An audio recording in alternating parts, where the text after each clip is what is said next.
নমস্কার বন্ধুরা, জিকে দর্পণ বাংলা চ্যানেলে আপনাকে স্বাগত। সাপ্তাহিক কারেন্ট অ্যাফেয়ার্স ব্যাখ্যা সহ 15টি সেরা প্রশ্ন। চ্যানেলটিতে নতুন হয়ে থাকলে অবশ্যই সাবস্ক্রাইব করে রাখুন। চলুন তাহলে শুরু করা যাক। প্রথম প্রশ্ন, কলকাতার কোন মেট্রো লাইনটিকে সম্প্রতি ভারতের প্রথম সম্পূর্ণ চালকহীন ট্রেন অপারেশনের জন্য অনুমোদন দেওয়া হয়েছে? অপশন ক পার্পল লাইন, অপশন খ অরেঞ্জ লাইন, অপশন গ গ্রিন লাইন, অপশন ঘ ব্লু লাইন। সঠিক উত্তরটি হলো অপশন গ green line. Explanation, commissioner of railway safety. কলকাতার গ্রিন লাইন হাওড়া ময়দান থেকে সল্টলেক সেক্টর 5 ড্রাইভারহীন মেট্রো চালানোর সবুজ সংকেত দিয়েছে। এটি গ্রেড অফ অটোমেশন 4 প্রযুক্তিতে চলবে, যেখানে কোনো অনবোর্ড চালকের প্রয়োজন হবে না। উল্লেখ্য 2024 সালে এই লাইনে ভারতের প্রথম আন্ডার ওয়াটার হুগলি নদীর নিচে মেট্রো টানেল চালু হয়েছিল। পরবর্তী প্রশ্ন, রাষ্ট্রসংঘের গুরুত্বপূর্ণ জলবায়ু পরিবর্তন সম্মেলন C0P31 2026 কোন দেশে অনুষ্ঠিত হওয়ার জন্য নির্ধারিত হয়েছে? অপশন ক আজারবাইজান, অপশন খ সংযুক্ত আরব আমিরশাহী, অপশন গ ব্রাজিল, অপশন ঘ ভারত। সঠিক উত্তরটি হলো অপশন গ ব্রাজিল। এক্সপ্লেনেশন, 2026 সালে রাষ্ট্রসংঘের জলবায়ু শীর্ষ সম্মেলন C0P31 ব্রাজিলের আমাজন অঞ্চলের প্রবেশদ্বার নামে পরিচিত বেলেম শহরে অনুষ্ঠিত হবে। পরিবেশের ভারসাম্য রক্ষা এবং অ্যামাজন রেন ফরেস্ট বাঁচানোর বৈশ্বিক লড়াই এই সম্মেলনটি অত্যন্ত তাৎপর্যপূর্ণ। পরবর্তী গুরুত্বপূর্ণ প্রশ্ন, সম্প্রতি পশ্চিমবঙ্গে সুন্দরবনের খাঁটি মধুর পাশাপাশি আর কোন কৃষিজাত পণ্যটি নতুন করে জিআই ট্যাগ লাভ করেছে? অপশন ক গোবিন্দভোগ চাল, অপশন খ কালো নুনিয়া চাল, অপশন গ তুলাই পাঞ্জি চাল, অপশন ঘ জয়নগরের মোয়া। সঠিক উত্তর হলো কালো নুনিয়া চাল। এক্সপ্লেনেশন, উত্তরবঙ্গের প্রধানত জলপাইগুড়ি ও কোচবিহার জেলার সুগন্ধি কালো নুনিয়া চাল এবং সুন্দরবনের মধু সম্প্রতি পশ্চিমবঙ্গের জিআই তালিকায় যুক্ত হয়েছে। গোবিন্দভোগ চালও 2017 সালেই স্বীকৃতি পেয়েছিল। পরবর্তী গুরুত্বপূর্ণ প্রশ্ন, ভারতের মহাকাশ গবেষণা সংস্থা ইসরো এবং জাপানের জাক্সার যৌথ উদ্যোগে চাঁদের মাটি থেকে নমুনা সংগ্রহের জন্য পরিকল্পিত পরবর্তী মিশনের নাম কি? অপশন ক চন্দ্রযান-4, অপশন খ গগনযান, অপশন গ আদিত্য L1, অপশন ঘ শুক্রযান-1। সঠিক উত্তর হলো অপশন ক চন্দ্রযান-4।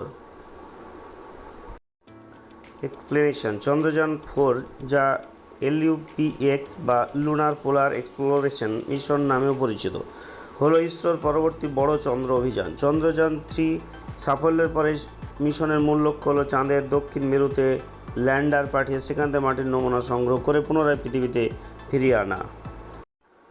নেক্সট প্রশ্ন, রাষ্ট্রসংঘের সাধারণ পরিষদের 79তম অধিবেশনের সভাপতি হিসেবে সম্প্রতি কে দায়িত্ব গ্রহণ করেছেন?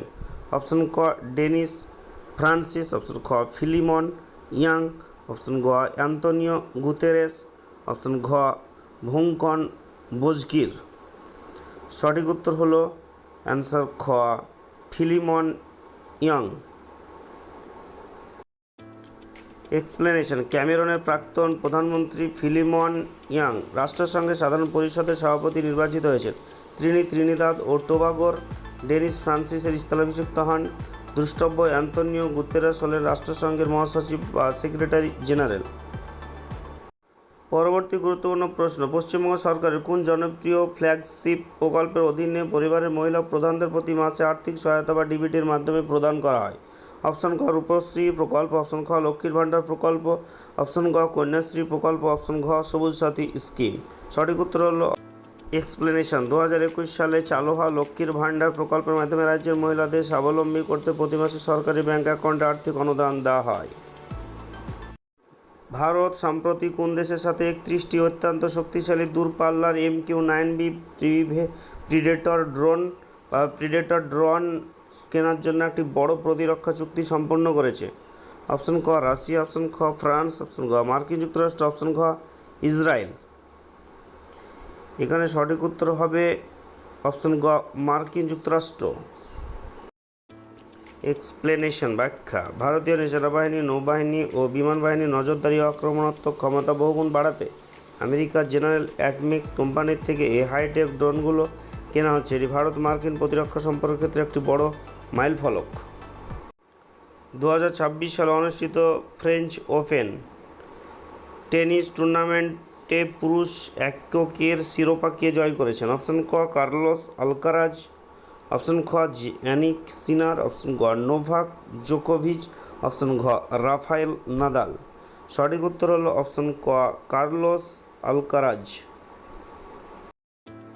এক্সপ্লেনেশন। স্পেনের তরুণ টেনিস তারকা কার্লোস আলকারাজ 2026 সালে ফ্রেঞ্চ ওপেনের পুরুষ এককের ফাইনালে দুর্দান্ত পারফরম্যান্স দেখিয়ে ক্লে কোর্টের এই মর্যাদাপূর্ণ ট্রফিটি নিজের নামে করেছেন। সম্প্রতি কোন গ্লোবাল টেক জায়ান্ট সংস্থা তাদের ফ্ল্যাগশিপ স্মার্টফোন সিরিজে কৃত্রিম বুদ্ধিমত্তা সম্পন্ন ফিচার হিসেবে গ্যালাক্সি এআই লঞ্চ করেছে? অপশন ক অ্যাপল, অপশন খ গুগল, অপশন গ স্যামসাং, অপশন ঘ মাইক্রোসফট। এটা খ হবে। এখানে সঠিক উত্তরটি হলো অপশন গ স্যামসাং। রাইট অ্যান্সার হচ্ছে স্যামসাং। এক্সপ্লেনেশন ব্যাখ্যা। দক্ষিণ কোরিয়ার বিখ্যাত সংস্থা স্যামসাং তাদের প্রিমিয়াম স্মার্টফোনগুলিতে real time live call translation, AI note assist এবং উন্নত ফটো এডিটিং ফিচারযুক্ত গ্যালাক্সি এআই উন্মোচন করেছে। 2026 সালের গুরুত্বপূর্ণ ব্রিক্স সামিট 2026 কোন দেশে অনুষ্ঠিত হতে চলেছে? অপশন ক রাশিয়া, অপশন খ ব্রাজিল, অপশন খ দক্ষিণ আফ্রিকা, অপশন ঘ চায়না। সঠিক উত্তর হল অপশন খ ব্রাজিল। এক্সপ্লেনেশন। ব্রিক্স জোটের ঘূর্ণায়মান সভাপতিত্বের নিয়ম অনুযায়ী 2026 সালের শীর্ষ সম্মেলন ব্রাজিলে অনুষ্ঠিত হবে। এই জোটে বর্তমান মূল 5টি দেশ ছাড়াও মিশর, ইথিওপিয়া, ইরান ও সংযুক্ত আরব আমিরাতের মতো নতুন রাষ্ট্র অন্তর্ভুক্ত হয়েছে। ভারতীয় চলচ্চিত্রে দীর্ঘ গৌরবময় অবদানের জন্য কাকে ভারতের সর্বোচ্চ চলচ্চিত্র সম্মান দাদা সাহেব ফালকে পুরস্কারে ভূষিত করা হয়েছে? অপশন ক অমিতাভ বচ্চন, অপশন খ মিঠুন চক্রবর্তী, অপশন গ ওয়াহিদা রেহমান, অপশন ঘ রজনীকান্ত। সঠিক এক্সপ্লেনেশন। প্রখ্যাত অভিনেতা মিঠুন চক্রবর্তীকে চলচ্চিত্র শিল্পে তার অসামান্য জীবনব্যাপী অবদানের জন্য এই সম্মানজনক পুরস্কার দেওয়া হয়েছে। তিনি বাংলা এবং হিন্দি উভয় চলচ্চিত্র জগতে সমানভাবে জনপ্রিয়। পশ্চিমবঙ্গের কোন বন্যপ্রাণী অভয়ারণ্য বা জাতীয় উদ্যানটি সম্প্রতি তার পরিযায়ী পাখির প্রাচুর্য এবং কুলিক পাখিরালয় হিসেবে পরিচিতির কারণে খবর এসেছে? অপশন খ জলদাপাড়া জাতীয় উদ্যান, অপশন খ রায়গঞ্জ বন্যপ্রাণী অভয়ারণ্য, অপশন ঘ চাপড়ামারি বন্যপ্রাণী অভয়ারণ্য, অপশন ঘ বল্লভপুর বন্যপ্রাণী অভয়ারণ্য। সঠিক উত্তর হল অপশন খ রায়গঞ্জ বন্যপ্রাণী অভয়ারণ্য। এক্সপ্লেনেশন। উত্তর দিনাজপুর জেলার রায়গঞ্জে অবস্থিত এই অভয়ারণ্যটি কুলিক পাখিরালয় নামে পরিচিত। এটি এশিয়ার অন্যতম বৃহত্তম পাখিরালয়, যেখানে প্রতি বছর শীতকালে হাজার হাজার দূরদেশী পরিযায়ী পাখি বাসা বাঁধতে আসে। সবথেকে গুরুত্বপূর্ণ প্রশ্ন, ভারতের জাতীয় শিক্ষানীতি এনইপি 2020 অনুযায়ী দেশের প্রাথমিক থেকে মাধ্যমিক স্তরে শিক্ষার জন্য পুরনো 10-2 কাঠামোর বদলে কোন নতুন শিক্ষাগত কাঠামোটি পুরোপুরি কার্যকর করা হচ্ছে? অপশন ক 5+3+3+4, অপশন খ 4+4+3+3, অপশন ক 5+4+3+2, অপশন ঘ 3+5+3+4। সঠিক উত্তর হল অপশন ক 5+3+3+4। এক্সপ্লেনেশন। নতুন শিক্ষানীতি অনুযায়ী শিক্ষা ব্যবস্থাকে 4টি স্তরে ভাগ করা হয়েছে। ফাউন্ডেশনাল মানে 5 বছরের, প্রিপারেটরি 3 বছর, মিডিল মানে 3 বছর, সেকেন্ডারি 4 বছরের। এটা 3 থেকে 18 বছর বয়সী শিক্ষার্থীদের জন্য এই পরিকাঠামো বা এই কাঠামোটা করা হয়েছে 5+3+3+4। কেন্দ্রীয় বাজেট অনুযায়ী নতুন কর কাঠামোতে নিউ ট্যাক্স রিজিম আয়কর ছাড়ের সর্বোচ্চ সীমা বাড়িয়ে কত লক্ষ টাকা পর্যন্ত করা হয়েছে? অপশন ক 7 লক্ষ টাকা, অপশন খ 8 লক্ষ টাকা, অপশন গ 9 লক্ষ টাকা, অপশন ঘ 10 লক্ষ টাকা। এখানে সঠিক উত্তরটি হলো 9 লক্ষ টাকা। এক্সপ্লেনেশন। মধ্যবিত্ত চাকরিজীবী সাধারণ করদাতাদের স্বস্তি দিতে নতুন ট্যাক্স রেজিমের স্ল্যাব পুনর্গঠন করে কর ছাড়ের বার্ষিক সীমা 9 লক্ষ টাকা পর্যন্ত প্রসারিত করা হয়েছে, যা আগে 7 লক্ষ টাকা ছিল। লাস্ট প্রশ্ন, উত্তর ও দক্ষিণ কলকাতার সংযোগকারী কোন দীর্ঘমেয়াদী যানজট দূর করতে সম্প্রতি চিংড়িঘাটায় দীর্ঘ 18 মাস পর সফলভাবে মেট্রো রেলের গার্ডার বসানোর কাজ শেষ হয়েছে? অপশন ক পার্পল লাইন, অপশন খ অরেঞ্জ লাইন, অপশন গ গ্রিন লাইন, অপশন ঘ ব্লু লাইন। এখানে সঠিক উত্তরটি হবে অপশন খ অরেঞ্জ লাইন।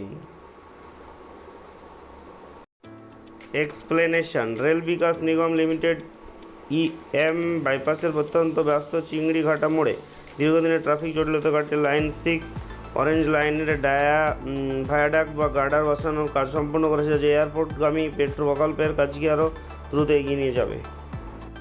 তাহলে বন্ধুরা, এই ছিল আজকের ভিডিও। আমার এই চ্যানেলটিতে সাপ্তাহিক কারেন্ট অ্যাফেয়ার্স এবং সাপ্তাহিক মিক্সড কুইজ এবং অধ্যায়ভিত্তিক আলোচনা ও মক টেস্ট হয়ে থাকে ইতিহাস, ভূগোল এবং সংবিধানের উপরে। এবং এই চ্যানেলটি সরকারি চাকরির সেরা প্রস্তুতি। এই চ্যানেলটিতে নতুন হয়ে থাকলে অবশ্যই সাবস্ক্রাইব করতে ভুলো না এবং দেখা হবে পরবর্তী নতুন ভিডিওতে। ধন্যবাদ।